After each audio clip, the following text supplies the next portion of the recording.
This is going to be 12-lead interpretation, a review of the basics. Introduction. 12-lead interpretation is easier to read than a normal EKG interpretation.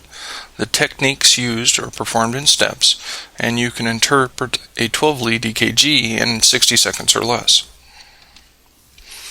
Introduction continued. There are 3 easy steps to a 12-lead interpretation. First of all, we analyze the rate and rhythm. Now that step alone is essentially a 5-step process. This would be basic EKG. Step 2, we do rapid axis determination and check for any bundle branch blocks or mimics, or things that would mimic ST segment elevation. And 3, we analyze the location of an acute myocardial infarction if we think that the patient is having one. So, taking into consideration here that if we find a mimic in the second step, then what we should probably do is to do a risk versus benefit assessment. Err in the patient's favor. Even though we find a mimic, if they're clinically presenting like they're having an acute MI, we should treat them like they're having an acute MI. Topic of discussion, leads that we're going to use, and we're going to do a review of the QRS. The leads used, there are 12 of them. Location of the leads 1, 2, and 3, we're going to talk about that, and the location of AVL, AVR, and AVF. Location of the V leads as well, or the precordial leads. Now, we started this off in section 1 of this with Enthoven's triangle, and I need you to know a little bit more about Enthoven's triangle at this point. It's a triangular representation of leads 1, 2, and 3. Now, what we need to understand is each one of these are a plane that we look at the heart.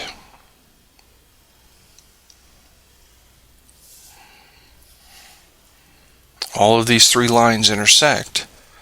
So this is actually lead 1. This is actually lead 2. And this plane right here is actually lead 3. And what the EKG measures is 2 things. It measures time in this direction and amplitude, or millivolts, in this direction. So the height of the EKG is the amount of millivolts that the EKG machine is seen move towards one of these positive or negative electrodes. And these are bipolar leads, so these have 2 poles. Example of this in lead 1, positive electrode is here, and the negative electrode is here. Example in lead 2, negative electrode is here, positive electrode is here. In lead 3, negative electrode is here, positive electrode is here. Understanding of this is also going to help you with access. Now, each one of these leads represent a spot on a circle. Now, Enthoven and the rest of the guys, Wilson and all of those individuals, forefathers of modern EKG, essentially started off with a 360-degree circle. And they needed a starting point. Well, the starting point would be lead 1, which is at 0 degrees. Lead 2, which is at 60 degrees.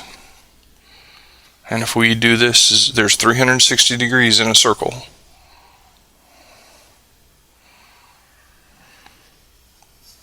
And that's not a very good circle, but you'll get the idea. So if this is 0 degrees, then this is 180 degrees. Now, very early on, they figured out that they had to have negative and positive representation.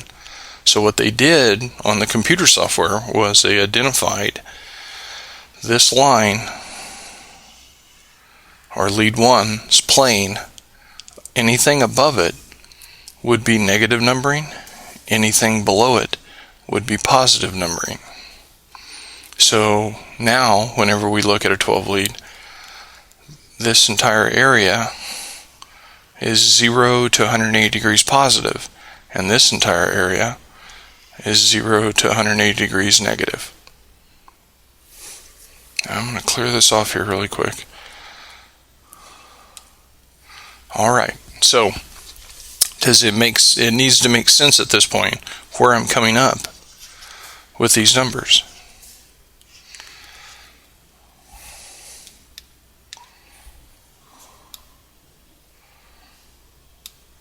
Now, I'm going to draw these lines again here where they actually are looking at.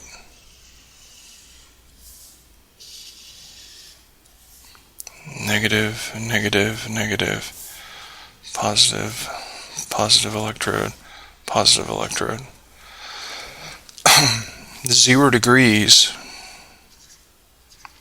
is because the camera shot that we look at when we look at lead 1 is from the positive electrode.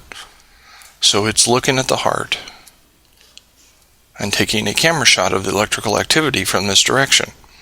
The same applies to all other leads. Lead 2, this would have been lead 1. This is going to be lead 2. 60 degrees. That's looking at the heart from about the apex. That's also why we look at lead 2 for rate and rhythm, or basic EKG. Lead 3 is kind of a cross-lateral look at 120 degrees and looks mostly at the right side of the heart. But again, the camera shot is from this direction.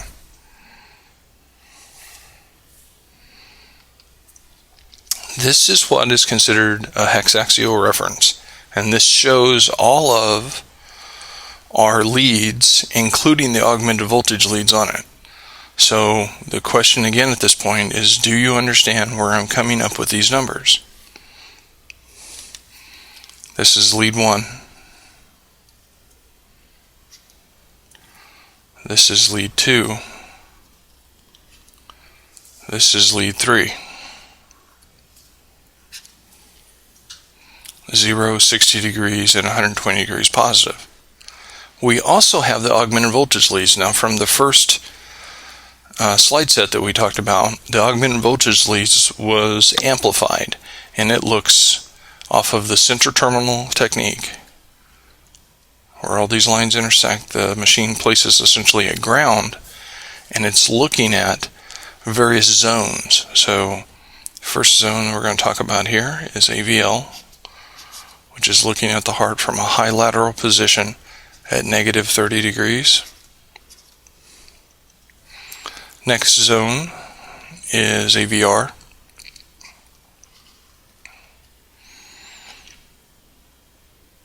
At negative 150.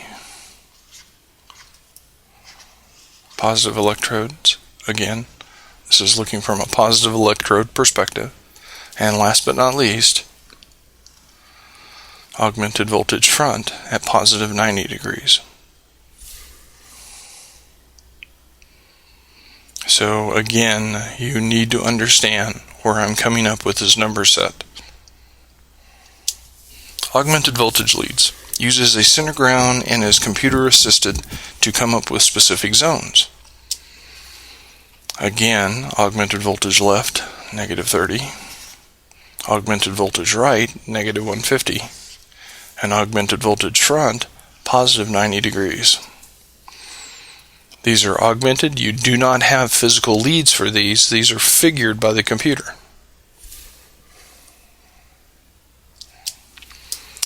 The V leads or the precordial leads. The placement is essential. The reason that the placement is essential is because we are looking at specific sections. That's a messed up heart there, I apologize, of myocardium. So each one of these camera shots, if we cut the person in half, like so, and looked at them from the top, and I'm going to kind of draw a circle here. So we removed all of this area and was looking at it from the top. V1, V2, V3, V4, V5, V6. We essentially get a 90-degree look at the left ventricle from these camera shots. These are looking straight in. So later on, whenever we look at IC all leads, V1 and V2 look at the septal area, V3, V4 look at the anterior section of the left myocardium. V5, V6 look at the lateral side. Also on V5 and V6, looking at the hexaxial reference. Lead 1 also looks at the lateral side at 0 degrees and augmented voltage left at negative 30 degrees. So we actually have 4 leads that look at the lateral side. It's getting awful busy, so I'm going to clear some of that off. So essentially V1 has to be placed at this spot. Now it's difficult sometimes to fill people's first intercostal space. We come down, we're going to have to dig into where we can fill the intercostal spaces as we're coming down.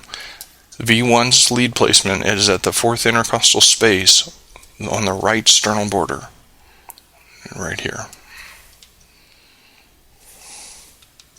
V2's location is at the 4th intercostal space, just directly across from it, on the left sternal border. The next lead we should actually place would be lead V4, and I'll explain why whenever we get to the next slide. The next slide, or this one, speaks about V3. V3 is in between V2 and V4. So to get the location of V3, we have to place V4. V4's location has to be placed before V3 so that you can find V3.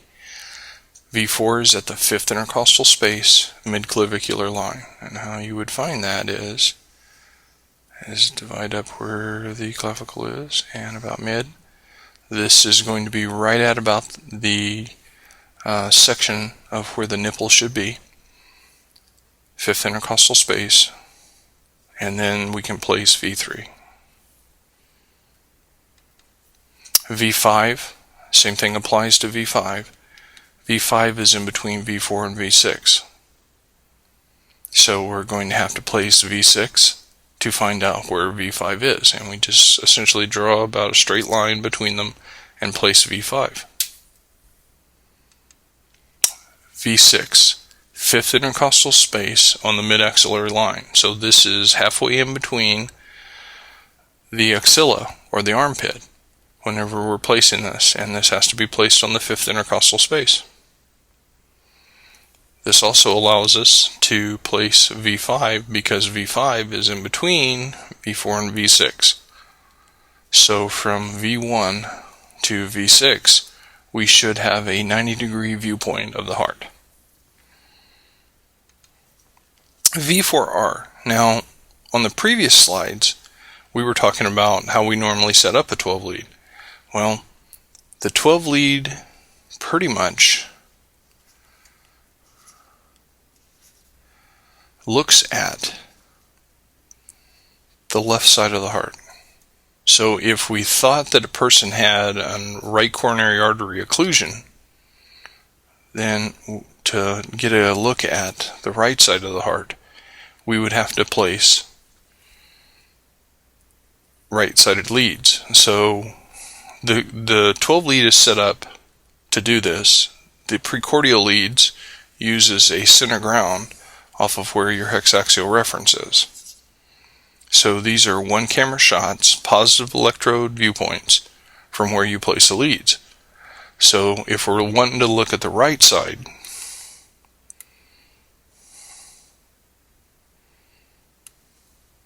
then we should flip V1 and V2. So normally V1 is here and V2 is here on the left-sided viewpoint. Well, take our V1 lead and place it on this chest portion. This will be now a V1R, and place our V2 lead on this one and place in exactly the same location, only on the right side, all the rest of these leads. If we get a 12 lead at that point, or hit the 12 lead record button, it will give us a right-sided view of the heart. Posterior leads. V7, 8, 9. Now going back to our same theory, Any lead that we place on the chest is a camera shot from a positive electrode's perspective at wherever we place a lead. The easiest way to facilitate a V7, 8, and 9 is to take the last 3 leads, 4, 5, and 6, and move them to the back off of the center ground technique or off of the center ground theory. This should give you a picture of the posterior of the heart. Now, why would we do a posterior wall viewpoint? Well, criteria would be ST segment depression in V2 and V3 with no elevation found. So we have depression, we can't find elevation. The vessel that could be occluding this is in the circumflex, and then that would feed the entire posterior area of the heart, including the inferior wall. So, easy way to figure out if they're having a heart attack back there, because there's a lot of real estate of myocardium in this section, is to place these leads. Now, V8 would be the first one that you place. It's mid-scapular. V7 is in between where you place V6 and V8, so somewhere in between. And then V9 is in between V8 and the spinal margin. R-wave progression. When you look at the precordial leads, and this is all the leads V1 through 6, primarily, most of the time, the patient starts off negative in V1 and then progresses to a positive. Now there's some terms with this. Or somewhere around V3 or V4, there is a transition zone, and the transition zone goes from a predominantly negative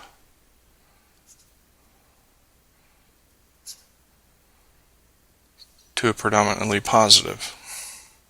And this one here is a little bit more negative. So somewhere around here, we get a zone of transition. Now, what does poor R-wave progression tell you? We can have abnormalities in the heart. Myocardial infarction could indicate poor R-wave progression. Left bundle branch blocks, Wolff-Parkinson's-White, right ventricular hypertrophy, and the major thing that I want everyone to understand on this is poor R-wave progression is from faulty EKG placement. So if you're sure about your locations of your V-leads, then you should have R-wave progression. Going from predominantly negative in V1, and I'm going to wipe this out again, predominantly negative in V1 to positive in V6. And there should be also a zone of transition, which should occur somewhere around V2 through V4. This is part 2 of this section, and it's called the review of the QRS, and we're going to talk about positive and negative deflection, P wave, PR interval, Q, R, S wave, the J point and the ST segment, and the T wave. First of all, let's get rid of one confusing concept. Positive and negative deflection. Anything above the isoelectric line means that the wave is headed towards a positive pole. Anything below the isoelectric line, and this is the EKG waveforms, means that the wave is headed towards a negative pole. Now, what we see is we see the electrical waveform in the heart in the perspective of whatever lead we're looking at. So the perspective of lead 1 will be different than the perspective of lead 2, and lead 3, and AVF, and AVR, and AVL, and so on.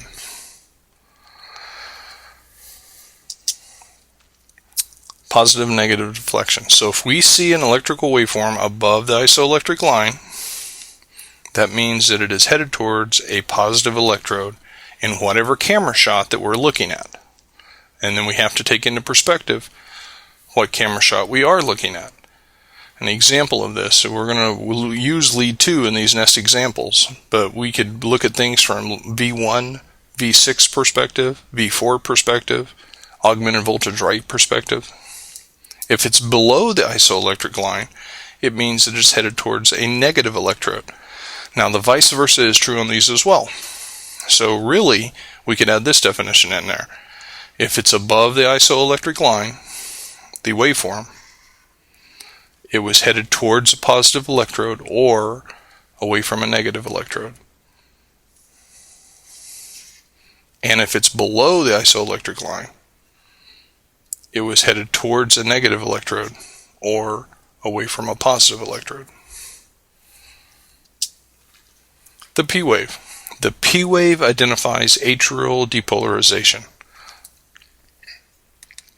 We're going to take this from perspective. All of these pictures that we see are from lead 2. Now we know lead 2's position. It's at 60 degrees, and that's the positive electrode camera shot that we're looking at. So, drawing this on here really quick. 60 degree camera shot. Positive electrode. This is a bipolar lead. So whenever the P wave fires and spreads across the atria, that is headed towards a positive electrode. So that's why we see an upright P wave on the EKG. The PR interval is the time that it takes to get from the sinoatrial node to the atrioventricular node.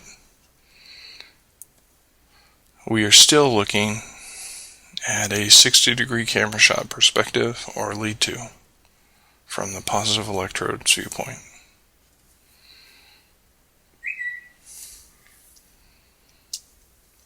Q wave. The Q wave is the first negative deflection after the P wave. And we see Q wave sometimes, and there's some varying literature on this, that some people say that a Q wave can be pathologic. There's more research aimed towards of it not being pathologic, or not being a really good finding. One of the papers that I read said about 75% of the time, if you see a true pathological Q wave, that this will be indicative of a possible old MI. So let's talk about that here for a second. So the Q wave is the spot that the electricity would hit scar tissue that has already went through the healing process of the body. There are no stem cells in the myocardium, so whenever we lose sections of myocardium, it makes scar tissue, and that scar tissue does not beat appropriately. Well, whenever the electrical impulse hits that and wants that myocardial tissue to contract, it cannot, because it is scar tissue now. It turns away from that tissue for just a split second. Now, what this causes, and what we'll see on the EKG, is a wide and tall Q wave. So, first criteria here, a physiological Q wave would be a Q wave found that is less than 0.04 seconds or one small box.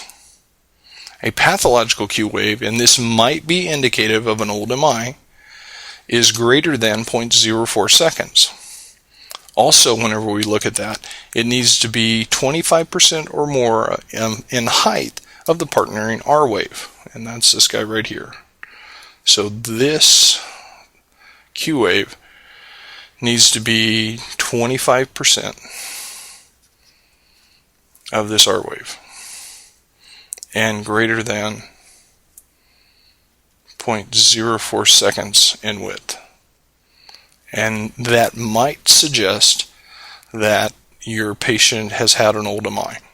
A Q wave in lead 3 may be a normal finding because it's from a 120 degree, my apologies, camera shot.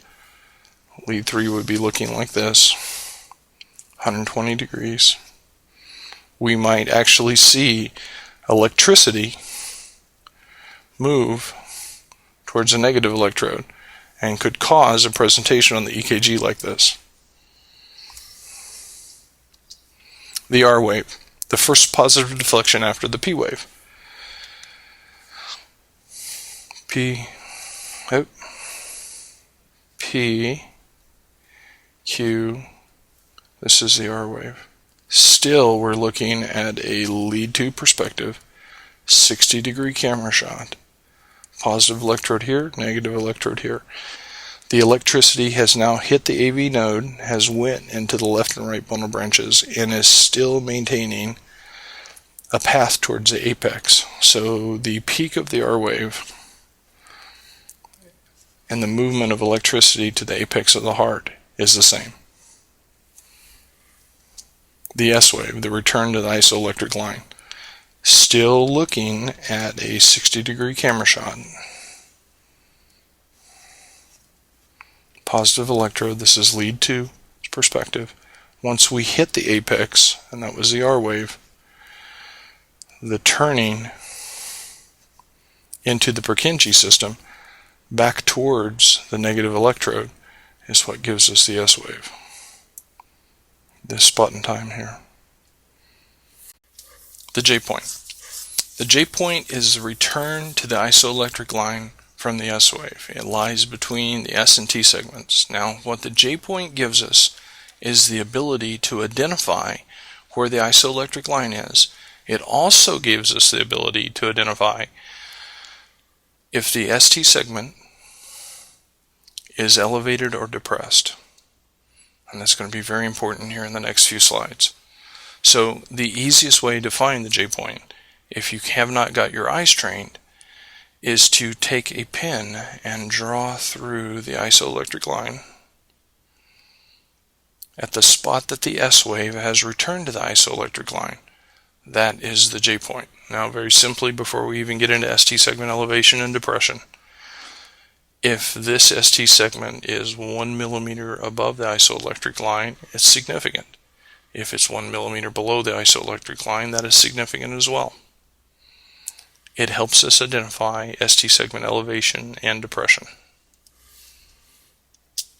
The ST segment, the area between the S wave and the T wave.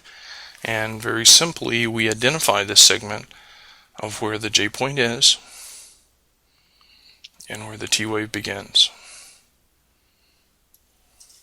That would be considered the ST segment. ST segment elevation and ST segment depression are indicative, clinical indications of a possible myocardial infarction or a possible STEMI event. The T wave is the repolarization of the ventricles. Hopefully, and just by kind of drawing this line again, this is our next wave, the heart, SA, AV node, right bundle branch, left anterior fascicle, left posterior fascicle.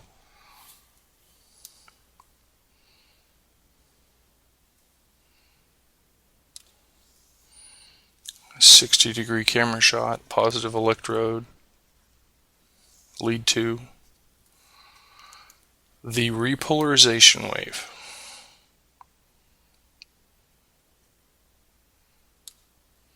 The repolarization wave should be going in the same direction as our depolarization wave. So this started here and is moving to here.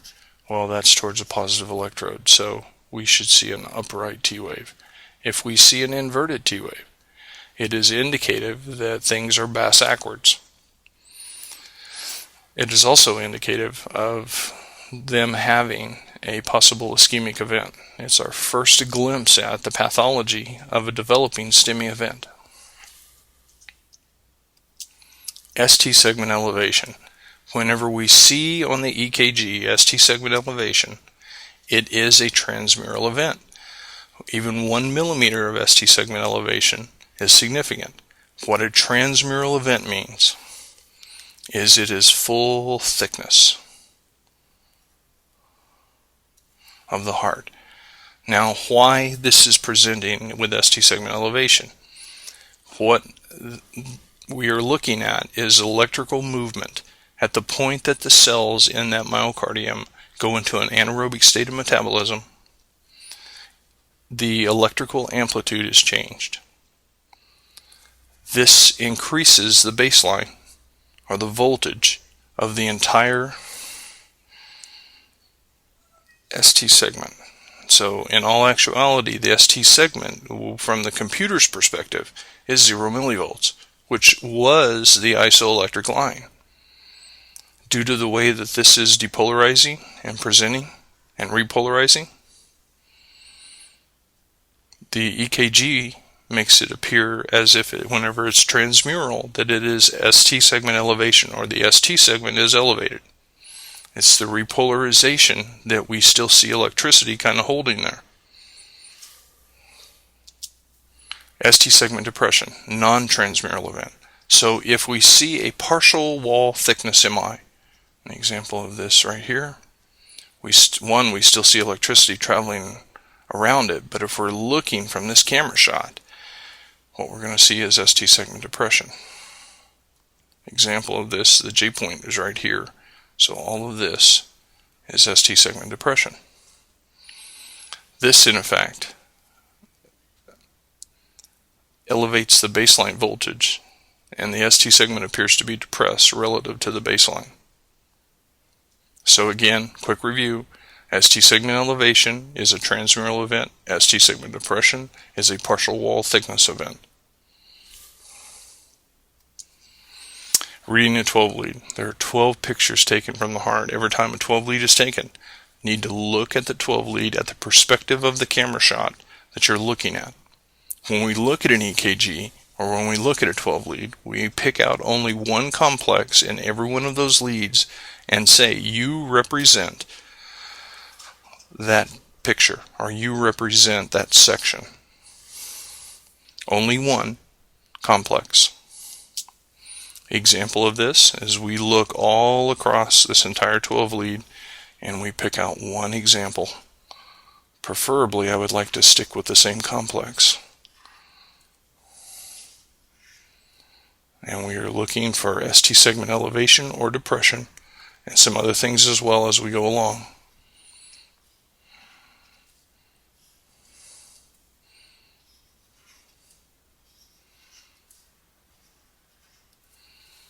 One complex. And looking at those complexes, does anyone see ST segment elevation? The answer is no. I have a physical J point to all of my leads here, or all of my pictures. Example 2 is not so kind. That we see ST segment elevation, ST segment depression, and this right here, this depression seen in 2-3 and AVF is a reciprocal change. Elevation, elevated ST segments, maybe a little depression there.